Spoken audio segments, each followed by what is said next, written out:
Let's jump over and talk about the Jaguars and the Titans. Now,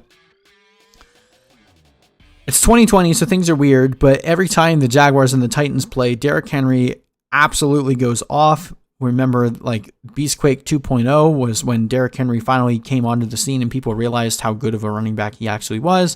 And then last year, absolutely destroying the Jaguars as well. We're hoping for a three-peat here with Derrick Henry, but right now, over-under of about 43, considered one of the lower games on the slate, but the Titans are favored in this one by 9.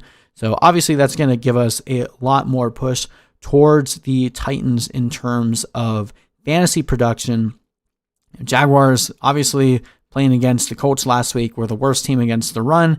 I'm not sure that that's going to hold up because they're not going to play the Colts every week, but it could probably continue to stay keeping them at number 32 for another week with Derrick Henry here. So I guess the more interesting question is, what's Jaguars am I comfortable starting? So we saw James Robinson last week was the only running back on his team that actually saw 100% of carries. Chris Thompson didn't even really touch the ball outside of, I think he had 2 receptions. So Chris Thompson is an absolute avoid at this point. I mean, you probably already dropped him to the waiver wire, but if you held on to him, you put him on your bench and see what happens this week.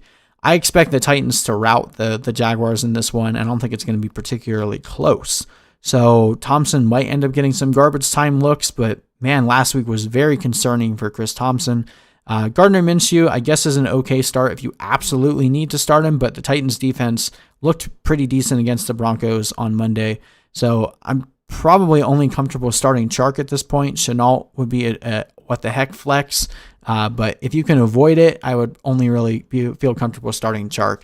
Whereas on the Titans side, I mean, Tannehill was a good start this week. He was dominant against the Jaguars last year. Derrick Henry could arguably be the number 1 running back on the week. We're expecting a rebound game from A.J. Brown. Just looked a little winded. I wonder if it was the mile-high air, the fact that, the elevation in Denver, maybe A.J. Brown just wasn't able to perform at the same level that he usually was. I'm looking for a bounce-back game here from A.J. Brown. And then Jonnu Smith looked really good on Monday night against the Broncos, so we're going to throw him back out there, and I think the Titans defense definitely is going to have a pretty decent showing as well. Now, Corey Davis is the interesting one. Someone probably picked him up off of waivers, whether it was you or someone else in your league.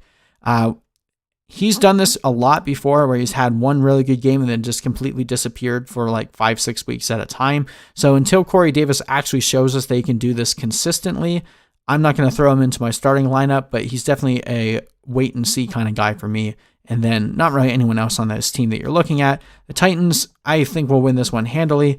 Titans should win this one, 28-13 is my projection right now. Maybe Gardner Minshew can score a few more points in garbage time to make this game look closer, but I don't think this will really be a contest. I have the Titans winning this one by a lot.